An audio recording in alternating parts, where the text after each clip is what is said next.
Good afternoon, everyone, and welcome to the UPMC Rooney Complex here on the south side of Pittsburgh. This is the Mike Tomlin press conference. Bob Pompiani, soon to be joined by Dale Lally of Steelers.com. It's obviously a very somber day around the NFL as everyone continues to pray for Hamlin, who at the moment is in critical but stable condition in the Cincinnati hospital. I'm sure Mike Tomlin will address and talk about his thoughts and concerns over that situation as he got to know Hamlin over the years, considers him one of those 4-1-2 guys that he has a special relationship with. So we continue to pray for his recovery. In the meantime, it is Week 18, and the Steelers are still alive and looking for a playoff opportunity coming off that 16-13 win down in Baltimore. This week it's Cleveland. They have nothing to play for except ruining the Steelers' season. Mike Tomlin will talk about that and also the key ingredients to what happened last week and why they won that war of attrition down there in Baltimore and what they have to do this week, because you got another outstanding runner in Nick Chubb, who ran for 113 yards against them in week number 3. Let's go upstairs. Mike Tomlin is about to address the media. Good afternoon. As always, I'll start with a quick synopsis of our last performance. I think we all had an understanding of what type of game we were going into, the gravity of it, and the style of play that was going to transpire. I think the National Football League knew that. I think that was one of the reasons why it became a primetime game. And so, I just appreciate the guys' ability to absorb that, to understand that, to prepare accordingly, to put a plan into action, whether it's schematics or fundamentals relative to the challenge. And no question, Baltimore has some unique challenges with their approach to attack in terms of their commitment to the run game, to the size of the people in their packages and things of that nature.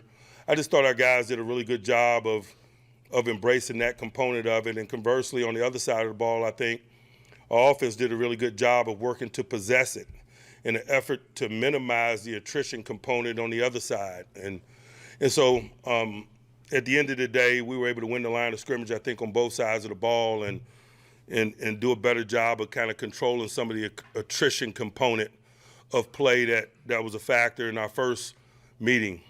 Obviously, there's some things to get better at. There's some challenges environmentally in terms of playmaking and things of that nature, but that's always going to be the case. I really just think our guys' willingness to embrace the type of game it was going to be, to duly prepare and then deliver performance is what I'd like to acknowledge. And I just think this time of year, I think it's reasonable to expect those things to be more evident in our play, in everyone's play. I know that that's the agenda of guys like me, my peers, in terms of leading organizations and teams.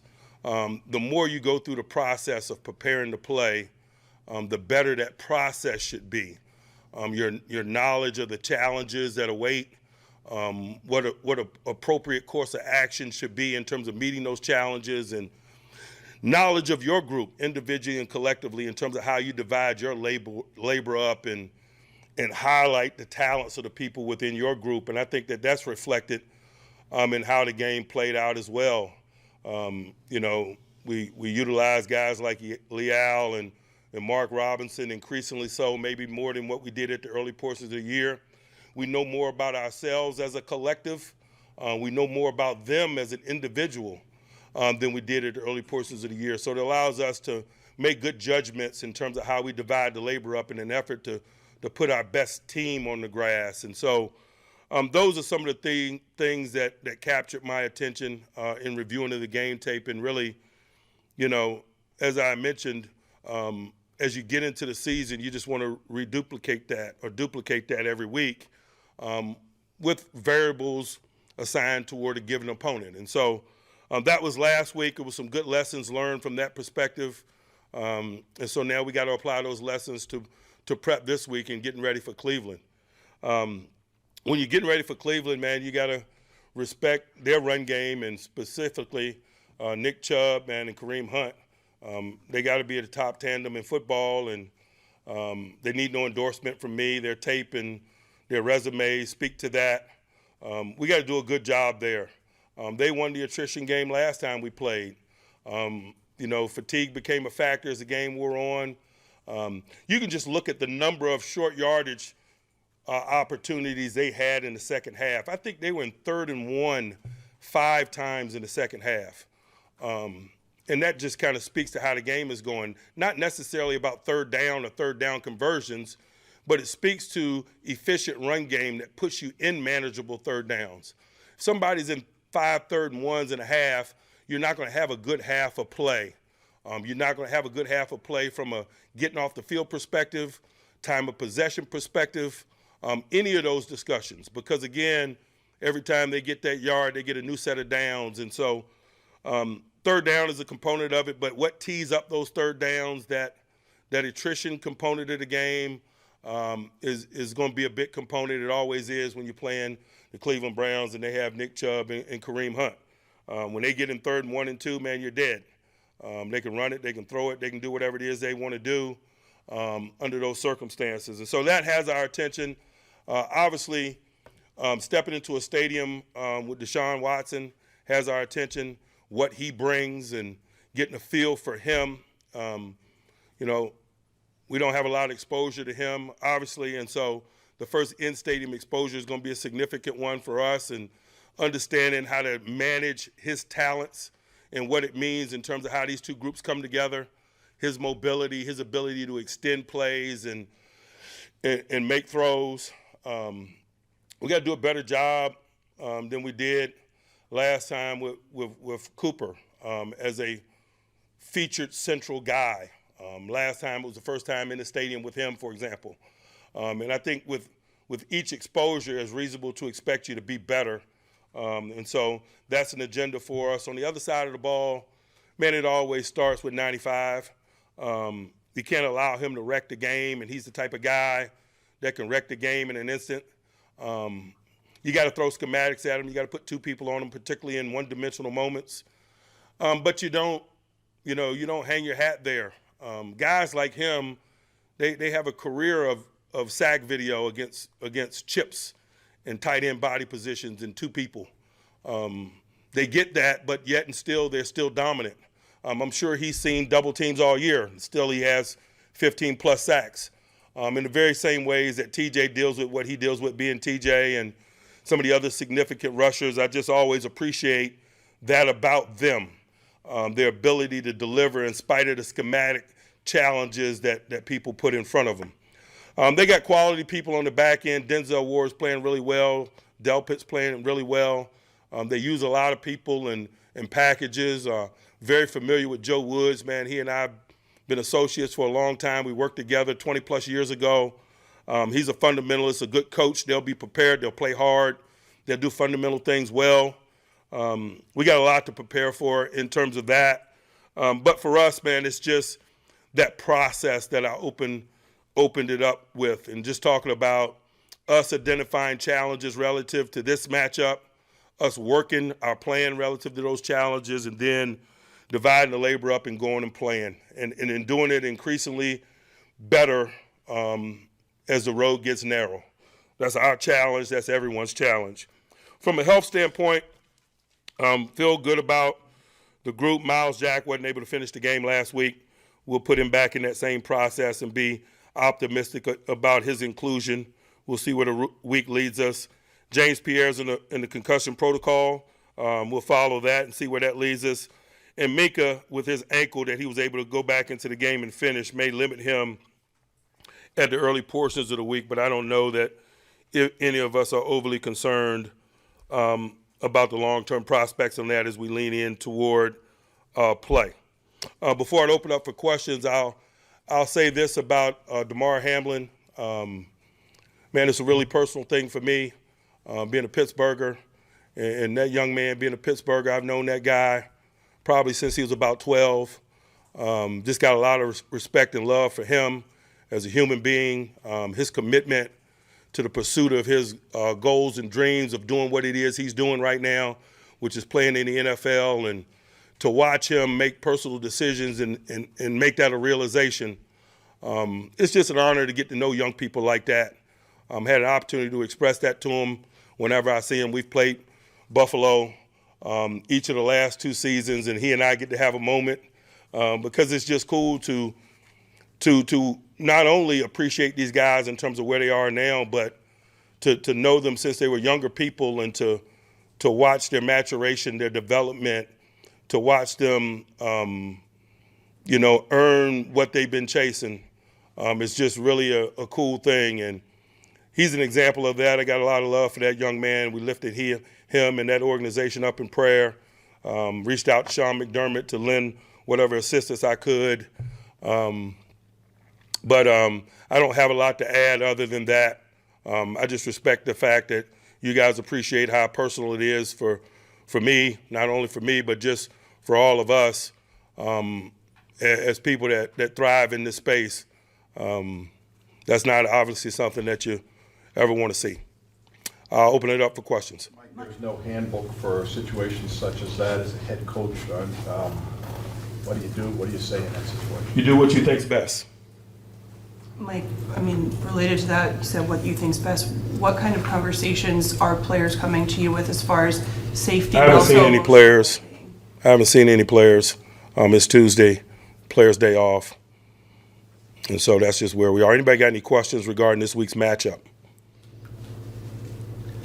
Mike, what have you, over the course of the season, what have you seen change of your team? Have you seen any kind of change at all going from 2-6, 3-7 to where you guys are now?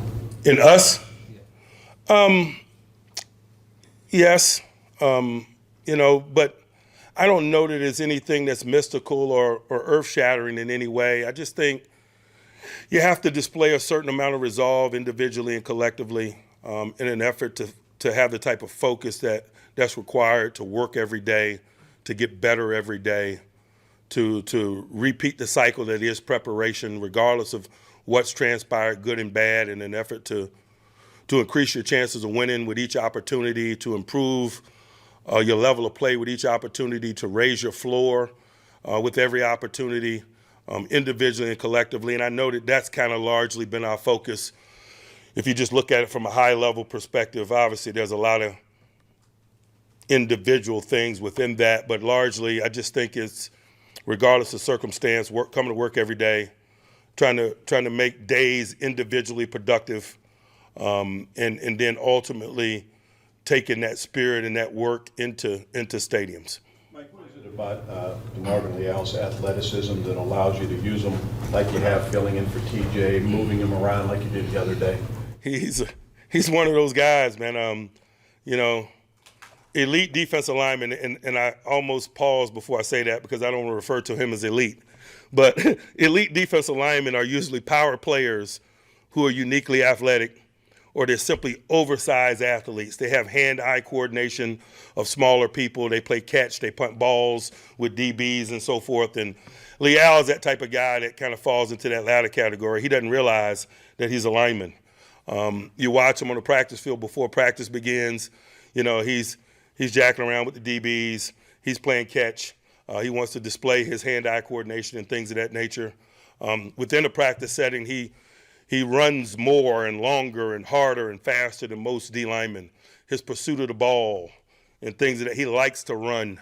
And so those are just some of the physical things that he has brought, and we're working to hone and develop and shape into a game that kind of makes him an attractive young prospect to include sometimes in packages and in game planning. Mike, we've seen a ton of growth since the bye week specifically. Where have you seen the most growth, whether it's with an individual or maybe a unit since then? I don't know that I'm even measuring it in that way. I'm just trying to put together a collective to meet this week's challenge. And so, there hadn't been a break in the action where you can assess it in that way. You get an opportunity to do it on a bye week.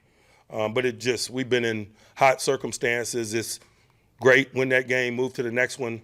And so I hadn't assessed the totality of it. I acknowledge that it exists, but the component of it that has my attention is the component of it as it pertains to this week's work in this week's matchup.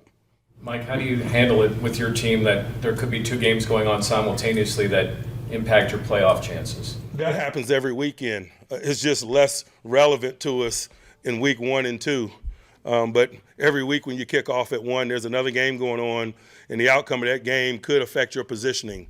I'm one to usually carry urgency from week 1 through the end so that I'm not living in that world that you suggest.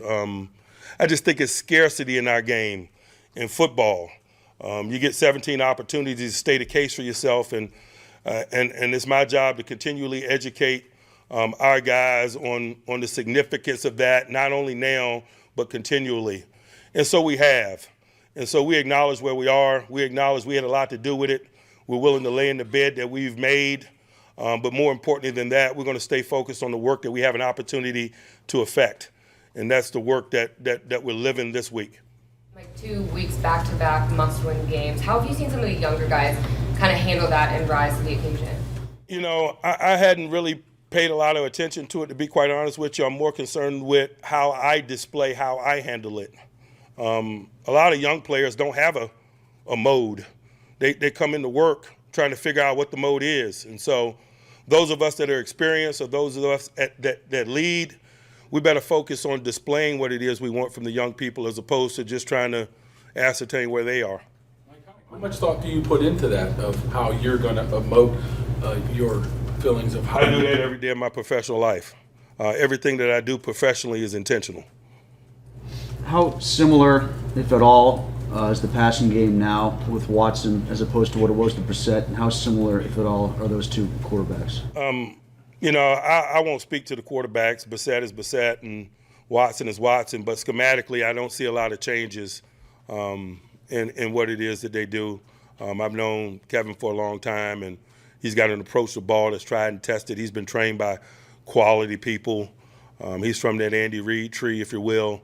And so I know he has an agenda and a plan in which he likes to attack the schematic component of the game. With your running back tandem, how do you know when it's time to give Najee a break and to give Jalen extended? I think it's continual. It's something that that's fluid. It is not only a plan, but it's also based on what transpires in game. Long runs usually produce fatigue, et cetera. And so there's a hardcore plan, but we better be open to adapting and adjusting that plan based on what it is we see in game.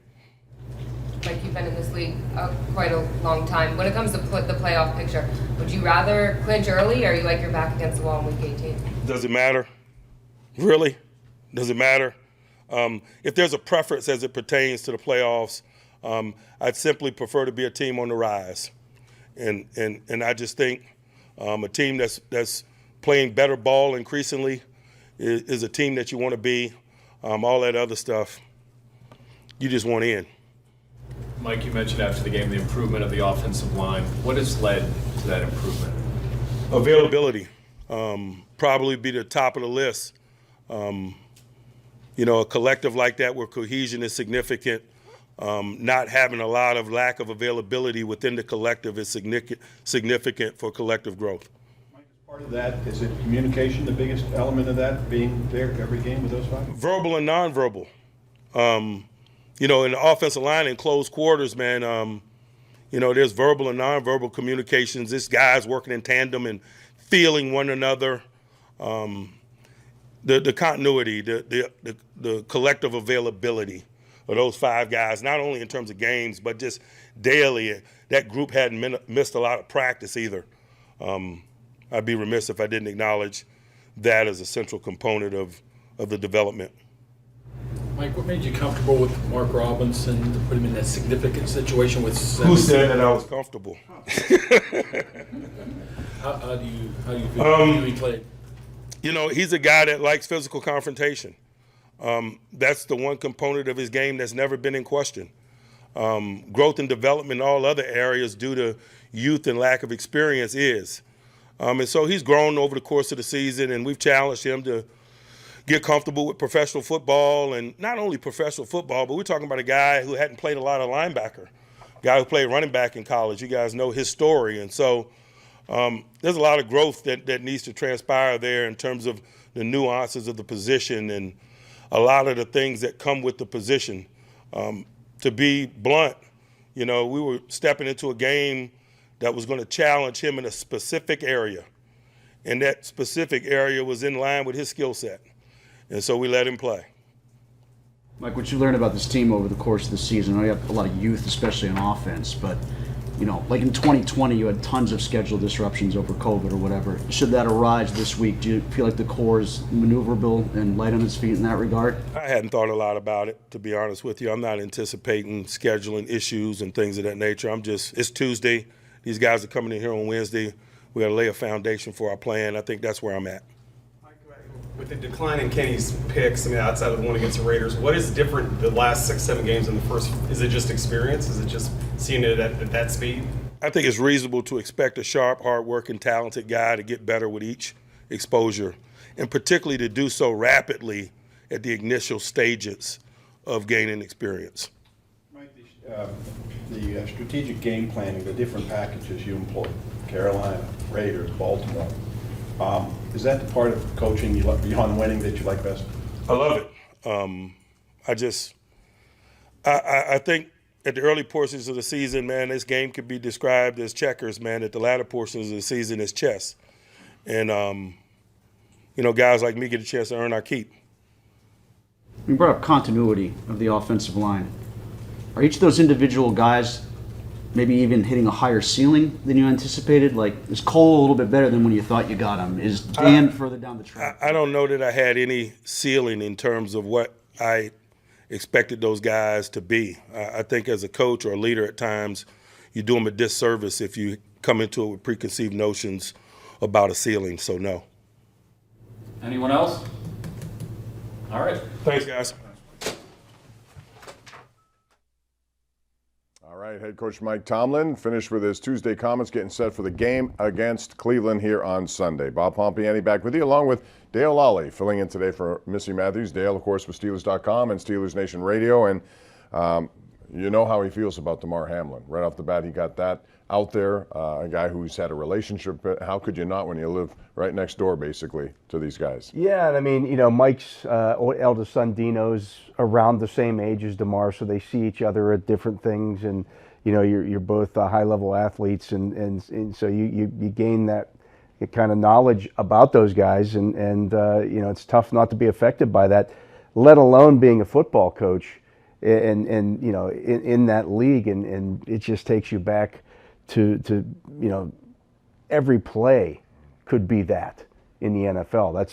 It's a violent game that is played by very large and fast men, and so it's hard for that not to affect you if you are in the game. Absolutely. He made his comments. A lot of people around here still praying for DeMar Hamlin, who is in critical but stable condition at the University of Cincinnati Medical Center. We'll update that as we go along. When we come back, though, we'll talk about what happened last week and look ahead to the Cleveland Browns. We're just getting started here. Thanks for joining us on Pittsburgh CW Live and all the Steeler digital platforms. We continue with this Tomlin Tuesday right after this.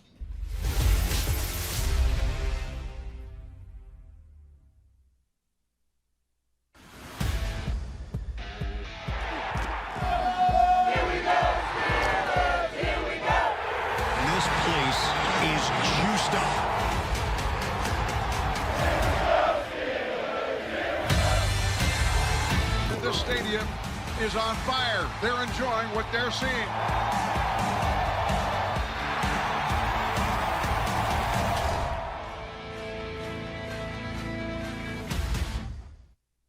Yeah, it was just kind of, extend the play a little bit, wanted to keep my eyes downfield and give one of our guys a shot. And we had a real similar play earlier to Najee like that, kind of extending, and he was down the left side, and, we didn't hit it, but, real happy we got him when it counted.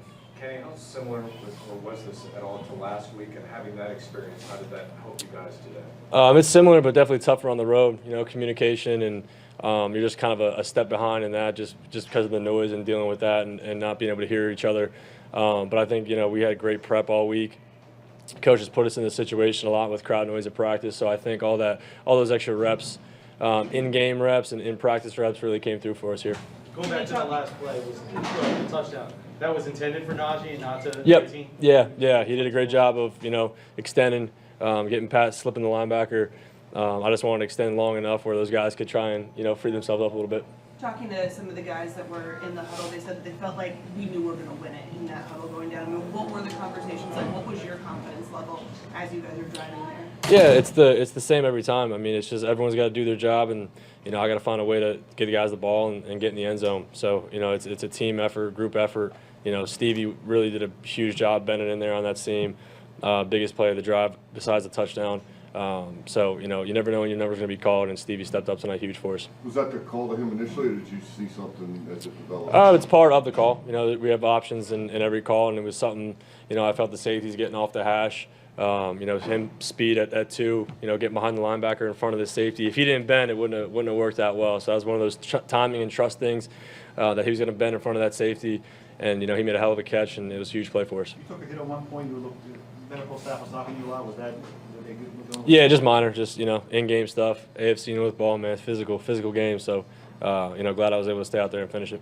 Game starts at 20, best slip is empty. I gotta call KG. KG, what up? I got nothing for you, Fox. Ah, come on. Jalen. You want to tell? Yeah. Don't call somebody on live TV. Well, you answered.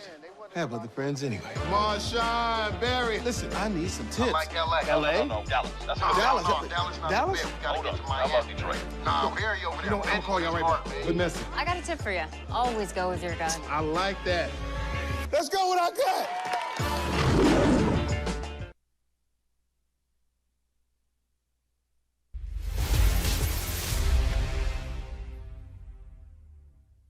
Really just think our guys' willingness to embrace the type of game it was going to be, to duly prepare and then deliver performance is what I'd like to acknowledge. And I just think this time of year, I think it's reasonable to expect those things to be more evident in our play, in everyone's play. I know that that's the agenda of guys like me, my peers, in terms of leading organizations and teams. The more you go through the process of preparing to play, the better that process should be.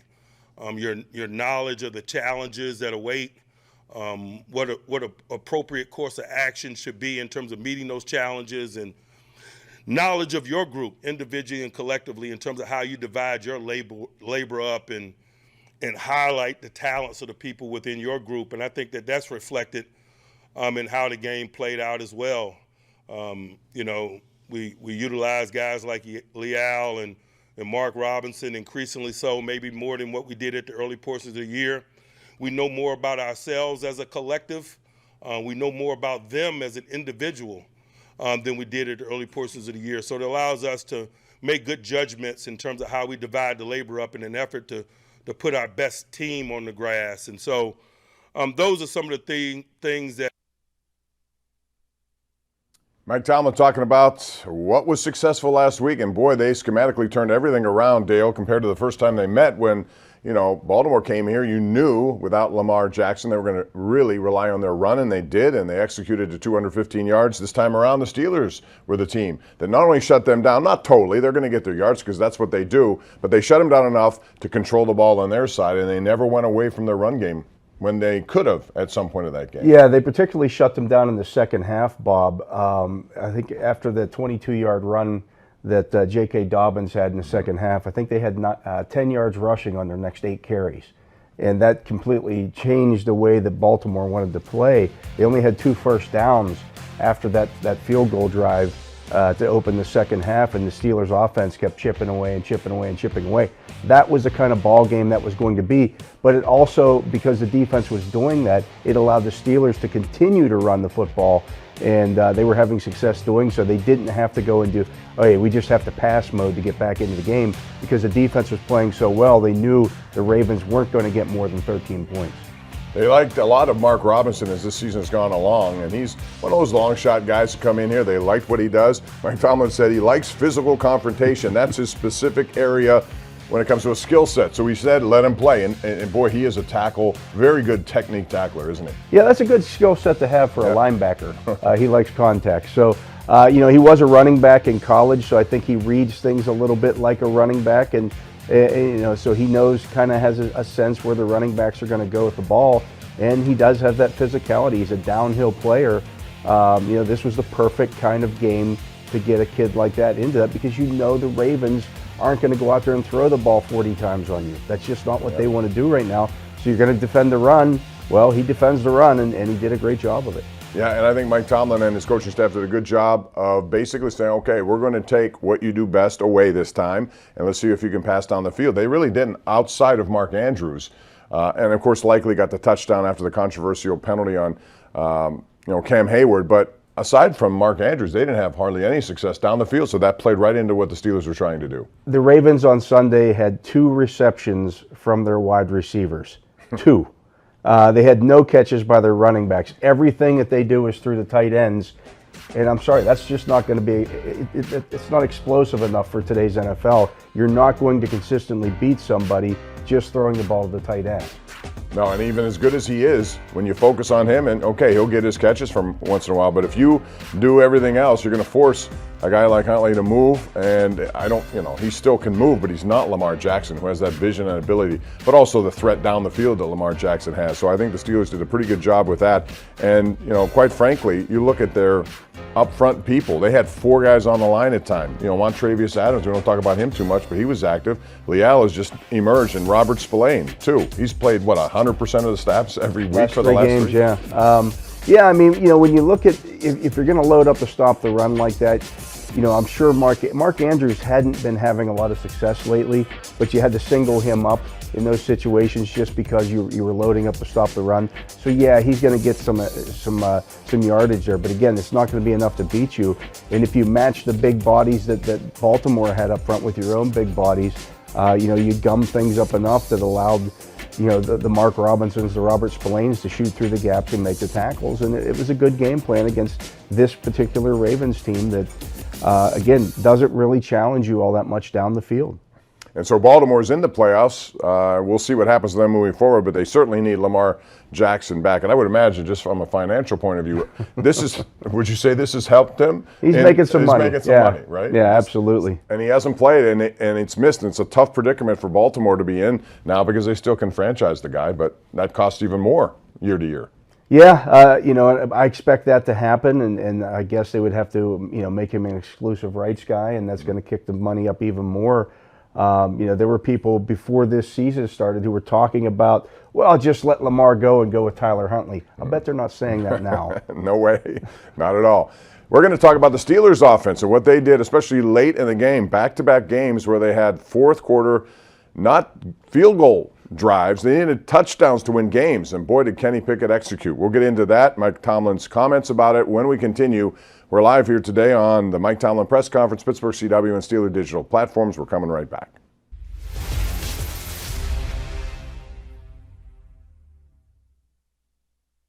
For over 30 years, Steelers Digest has been delivering black and gold news to your doorstep.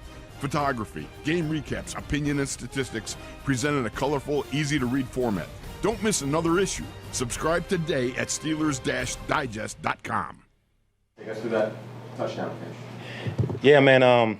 It was just really a emotion out. If a guy come to me or not.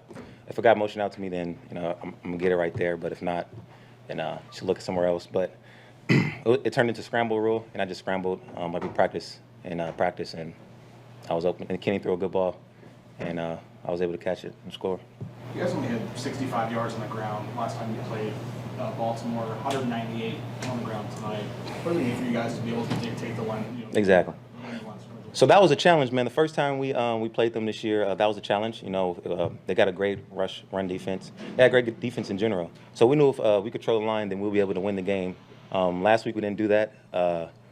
And in this game, we was able to do that. So obviously that helped us win the outcome. But with this rivalry, that's what it's gonna be like. When we control the line of scrimmage, we win the game. That's just plain and simple. That was what Mike T challenged us as offense. That's what he challenged me to get downhill, run on them, and that's what we did. We executed the plan. Was it difficult at all to stay committed to the run, even when some of the drives were bogging down, when you guys weren't having as much success on the ground? It was rather just frustrating because we knew we was doing a good job of controlling it, and it was really just hurting ourselves. It was nothing that they did really to make us, go off our game plan or not. It was just all the stuff we did. We had a false start. We stepped out of bounds right there. We had a couple penalties. I think we had the most penalties in the game. It was just stuff that we did. It was just going back to what I said just all the other time. It's just stuff that we do to hurt ourselves. We knew that last game, with the turnovers, and this time we was able to control the ball, not give up good turnovers. They're a good group of getting the ball back, and we controlled the line of scrimmage, so that helped us obviously with the outcome. Not that you guys needed any extra motivation, but obviously before going into the game, what needed to happen throughout the rest of the league happened. Yeah. You guys are still In the alive. play, What's yeah. it mean for you guys? Yeah, man. Obviously they put our game at 8, so we was able to, see some of the stuff that was going on when we turned on TV. So, we saw that, but we didn't want to pay attention to that too much. We just wanted to pay attention to what we had to do, and that was to beat the Ravens. We got to win out. So we just got to control what we control, and we won this one, and everything played out to this week, and we're still in it. So.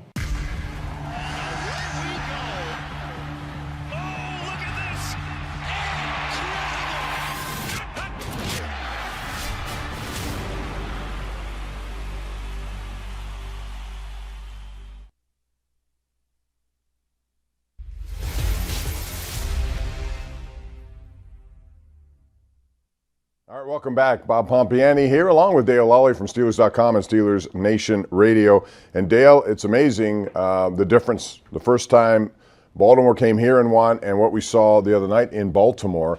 And you heard in that break Najee Harris talking about the commitment, the plan to do it.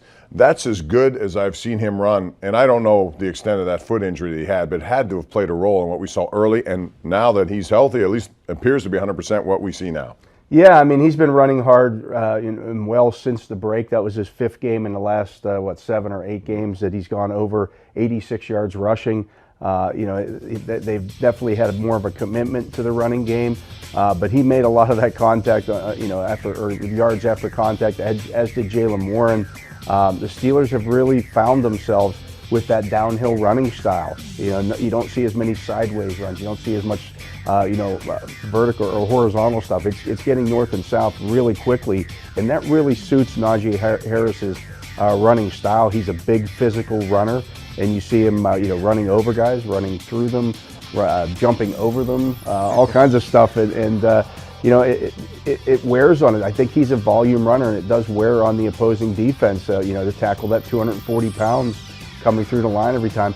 And Jaylen Warren gives them a nice complementary piece to him because he's a different style of back. Yes, he's a physical runner, but he's smaller. He hits the things a little bit faster and can kind of get lost in there. He's a little more shifty. So it's a nice 1-2 punch that the Steelers, let's be honest, they haven't always had that.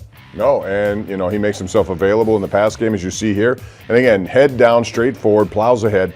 It's when you look at him now, Dale, you wonder why he wasn't drafted. But if you look at his college career, he had fumble problems that probably contributed to it. He's only fumbled once here, and the Steelers recovered that fumble this year. I think it was in the Cleveland game back in Week 3. He's been secure with that. Mike Tomlin loves a guy like that. You were there all training camp. You saw how he was capturing the imagination of not just the coaching staff, but players around him. Yeah, I mean, that really jumped out in backs on backers the first time that they did that, and Jaylen, stuck his nose in there. And again, not the biggest guy. I mean, he's not like he's small, but he was very physical in that backs on backers, and you see that in his running style. He's always finishing the run, and I think he's really difficult, especially when he gets to the second level, because he does run so low to the ground that you end up catching him as a defender as opposed to delivering a blow on him. And it catches the ball well. That was one of the knocks on him coming out of Oklahoma State, was that he hadn't caught the ball a lot in college. Well, he's done that pretty well for the Steelers and has really proven to be a very nice complement to what Najee Harris does. Right. And those guys typically don't get many opportunities, so when you get them, you better jump on them, and he certainly does. And I want to also throw out Gunnar Olszewski had a nice block on that play. And sometimes we lose really back. Nice block. Really Took nice. out 3 guys. Yeah, 31-yard run, and that had a lot to do with it. All right, now they shift their focus to Cleveland, and this is a Cleveland team that largely relies on Nick Chubb. What else is new? But they have a new quarterback in Deshaun Watson, and Mike Tomlin earlier today spoke about that challenge. Obviously, stepping into a stadium with Deshaun Watson has our attention, what he brings and getting a feel for him. We don't have a lot of exposure to him, obviously, and so the first in-stadium exposure is going to be a significant one for us, and understanding how to manage his talents and what it means in terms of how these two groups come together, his mobility, his ability to extend plays and make throws. Yeah, he can do all that. We saw it at Houston. Haven't seen it so much yet, Dale, but last week I thought was his best game. And why not? You would expect that to continue as, the season goes on and into next year. They gave him a ton of money to be this franchise type of quarterback. You saw more pinpoint accuracy, and he has a good relationship with David Njoku specifically.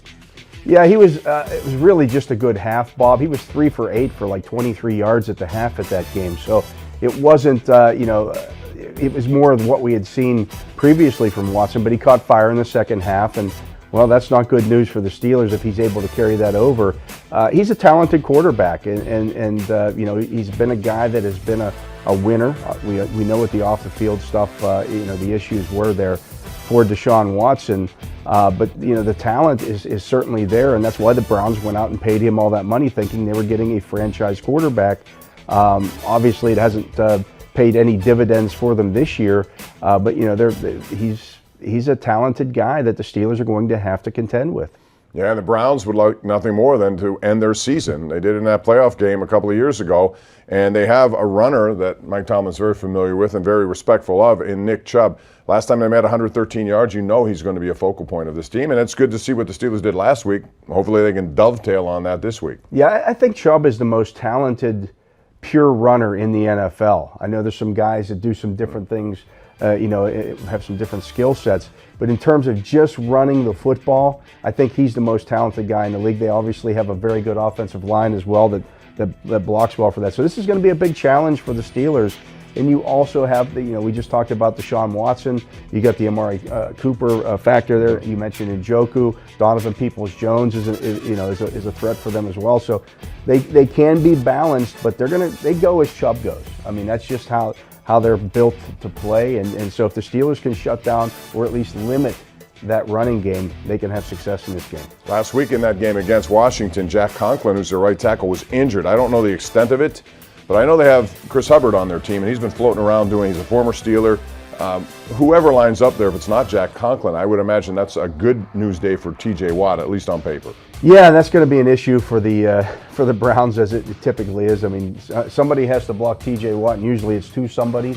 So if it's your backup somebody, he's not as good as the guy that you're paying all that money to. They just gave Jack Conklin a big contract extension 2 weeks ago. Obviously, they like him. They paid him a lot of money to get him from the Titans a few years ago. So if he's not out there, look out, Deshaun Watson. Well, he's a mobile quarterback. He may be running a lot just to stay away from TJ Watt and others. Highsmith's had a good year, of course, and seeing improved play from Robert Spillane, from Mark Robinson, and in a game like this against a guy like Chubb, I would imagine that skill set comes in handy, as Mike Tomlin would like to say. We're going to take a break, come back, and continue our conversation here until 1 o'clock on Pittsburgh CW and all the Steeler digital platforms.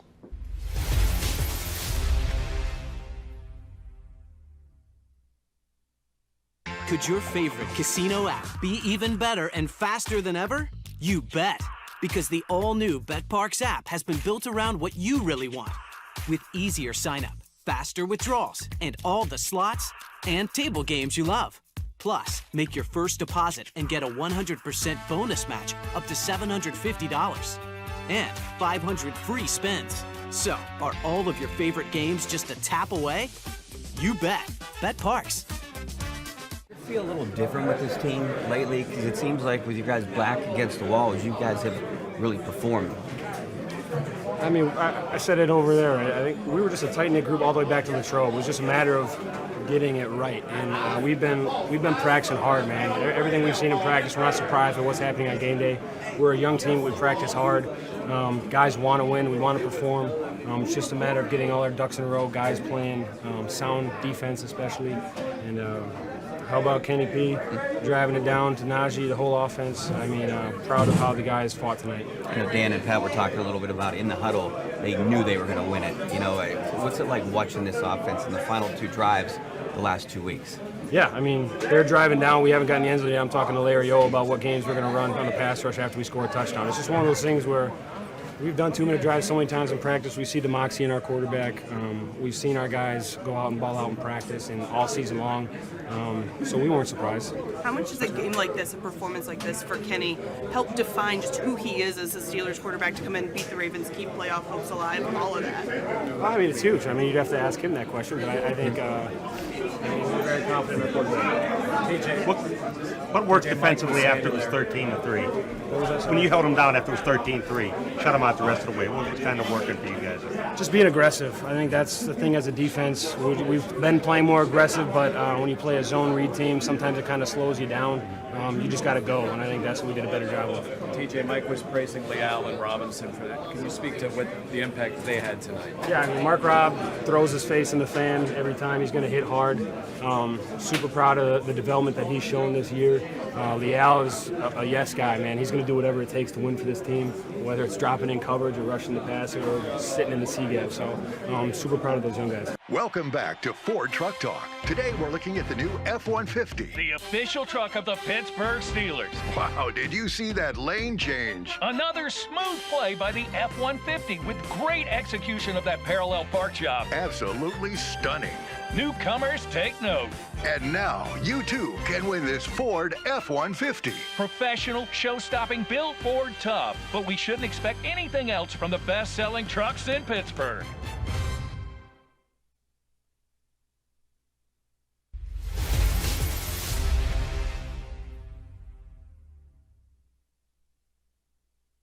Paid a lot of attention to it, to be quite honest with you. I'm more concerned with how I display, how I handle it.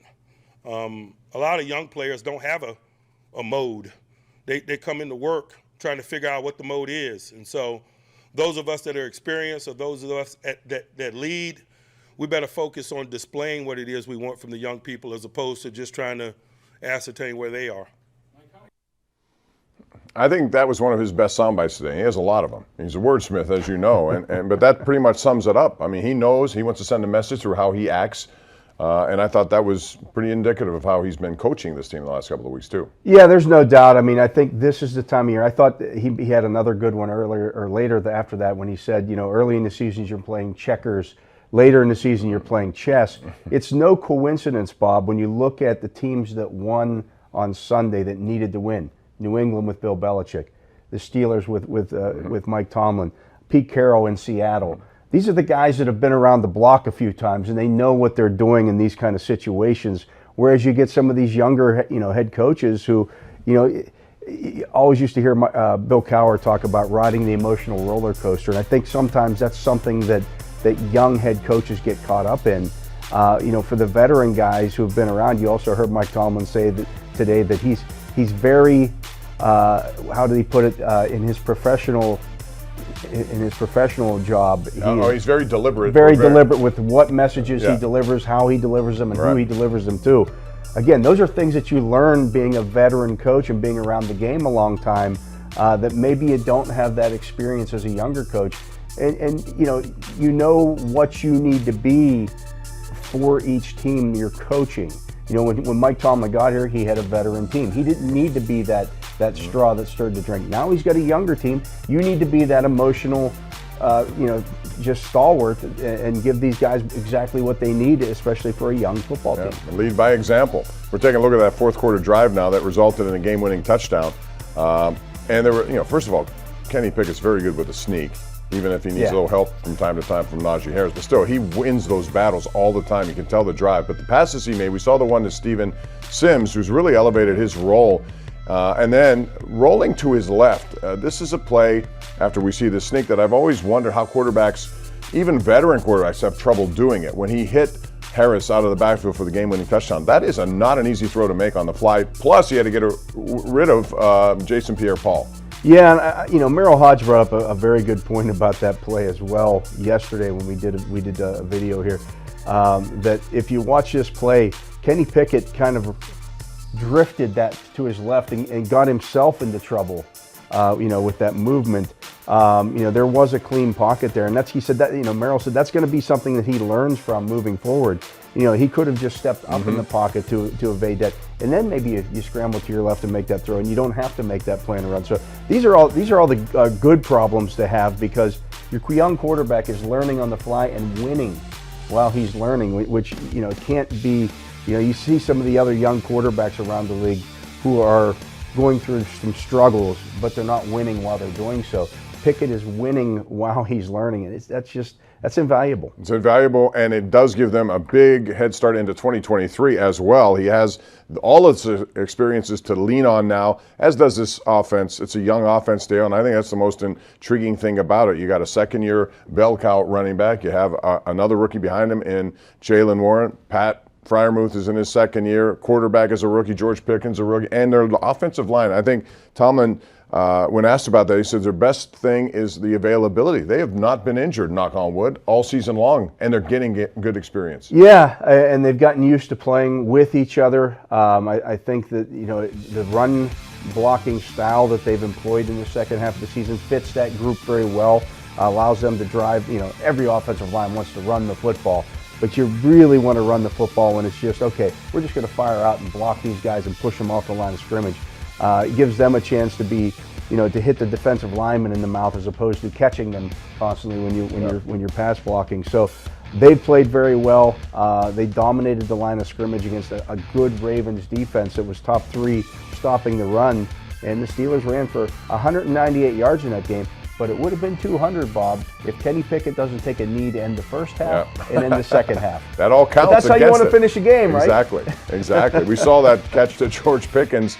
Every game he seems to make one of those. I'd like to see more targets, especially over the middle with him. But also, when you think about that first game in Cleveland, he made that catch that we still talk about, maybe as the catch of the year. Boy, that guy just seemed to be shorthanded. And here's the other thing. A lot of people didn't like the fade at the end of that first drive or whatever it was. I thought that was a good call, and to me, it was schemed properly for him. You take a shot. To me, I've always said about George Pickens, from what we've seen from training camp on, 50-50 becomes 70-30 for him. Yeah. It didn't work that time. Cornerback. Right. It's a rookie backup cornerback. I kept waiting for them to take a shot against that guy because the starter was out. Right. And, you take the shot, the kid made a play on the football, you tip your hat to him, you move on to the next play. If they don't have the false start on Pat Freiermuth, they probably score a touchdown on that drive. Stuff happens, and so I have no problem with them, trying a fade pass to their 6'3" wide receiver. No. That's who you want to throw that to. And you saw the catch he made there. He has those hands. The one thing I'd like to see more of is quick strike things. Just because these drives, as nice as they are when ball possession is involved, there's always a play or two that can disrupt it and then change what you get out of it. Bob? So they had 9 drives in the game, I think, but only 5 of them or 7 of them were meaningful. When I say meaningful, one was taking a knee at the end of the first half, one was taking a knee at the end of the second half. I think of the 7 drives, 5 of them were 10 or more plays. But that's how I think, to your point about the quick strike stuff, you're playing the Ravens. It's not kind of that game. I mean, they're good in the secondary. They'll take the ball away. It's going to be a one-score game, so I think that they played it that way, that, hey, this is going to be a one-score game. We're not going to take any big chances. We don't want to make the big mistake. That's what beat us the last time that we played them. We had those 3 interceptions. Take care of the football, run it. Our defense is going to hold up and go win the football game when you need to win it. Yeah, I don't think there's any question about that. But I'm talking about season long. I get it. I think you just mentioned next year what this does for this offense. This offense now has all this experience together coming in next year. You should think that there are going to be more of those plays down the field, especially with Kenny Pickett going through these experiences. So absolutely. I mean, I think as he learns what he can and can't get away with at the NFL level, and I think he's doing that very well at this point. He knows when he can make those throws. We'll take a break here as the Steelers get set now for the Cleveland Browns. They need some help. We'll talk about playoff possibilities and other things that apply to the Steelers. In Week 18, they're 6-2 in their last 8. And one of those really could have been another win. We'll talk about that when we come back right here live on Pittsburgh CW and Steeler digital platforms.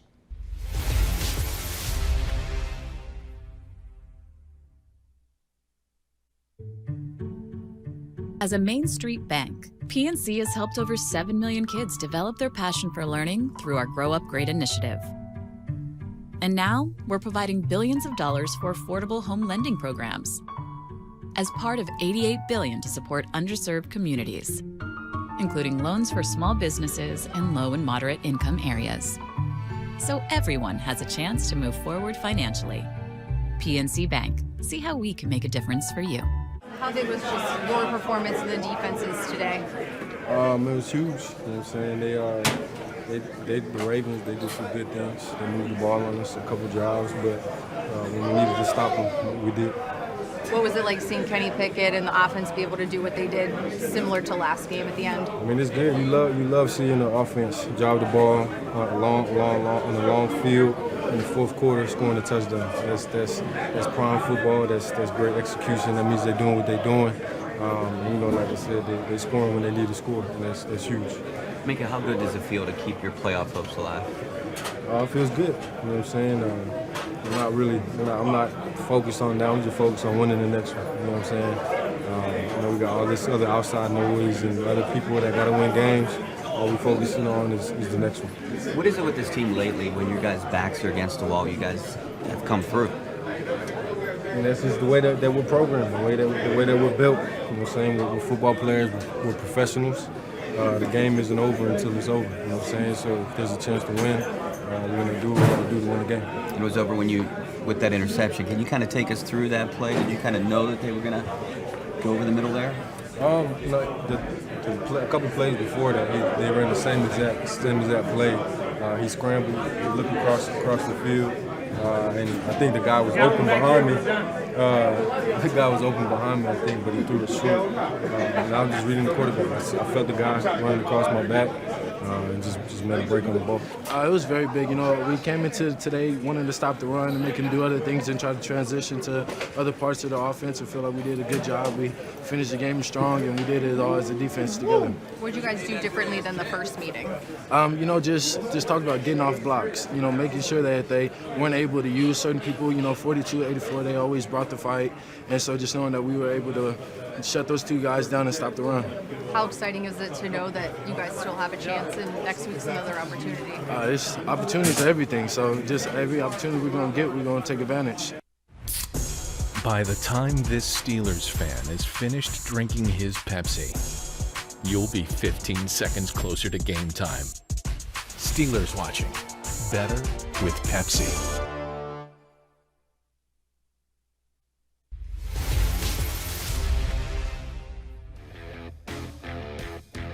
The injuries, Missy Matthews has put it on a graphic for us.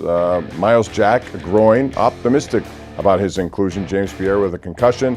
Minka Fitzpatrick, he should be fine. Now, Dale, the big thing that people want to know about is the possibilities. There were 3 of them last week. The Steelers hit all 3. They got the losses they needed plus the win they needed as well in Baltimore.